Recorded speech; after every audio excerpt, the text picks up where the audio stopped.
एक छोटे से गांव में रामू नाम का एक गरीब किसान रहता था। उसके पास सिर्फ एक छोटी सी जमीन थी। वहीं उसकी रोजी रोटी का सहारा थी।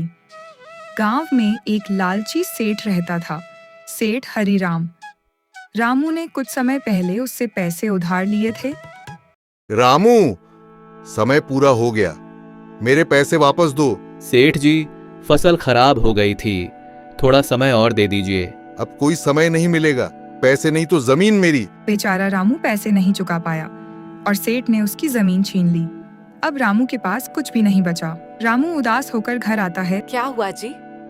आप इतने परेशान क्यों हैं? सेठ ने हमारी जमीन ले ली, अब हमारे पास कुछ भी नहीं बचा। जमीन चली गई तो क्या हुआ? आप मेहनती हैं, कोई काम क्यों नहीं ढूंढ लेते? तुम ठीक कहती हो, मैं कल ही शहर जाकर काम ढूंढूंगा। अगली सुबह रामू काम की तलाश में बाजार की ओर निकला। रास्ते में उसे जंगल से अजीब सी आवाज सुनाई दी।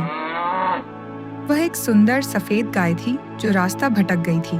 अरे, यहाँ जंगल में गाय, डर मत, मैं तुम्हें नुकसान नहीं पहुँचाऊंगा। तुम नेक दिल इंसान हो, मुझे अपने घर ले चलो। अरे, तुम बोल भी सकती हो। हाँ, और मैं साधारण गाय नहीं हूँ। रामू गाय को घर ले आया। ये गाय कहाँ से ले आए? जंगल में अकेली भटक रही थी।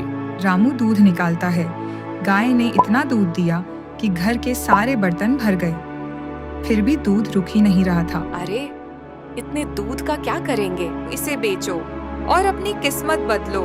रामू रोज दूध बाजार में बेचने लगा। शुद्ध और ताजा दूध की वजह से लोग लाइन लगाकर खरीदने लगे।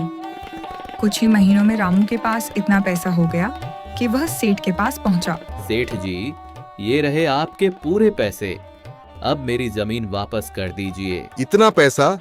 ये कैसे? मेहनत और ईमानदारी का फल है। रामू को उसकी जमीन वापस मिल गई।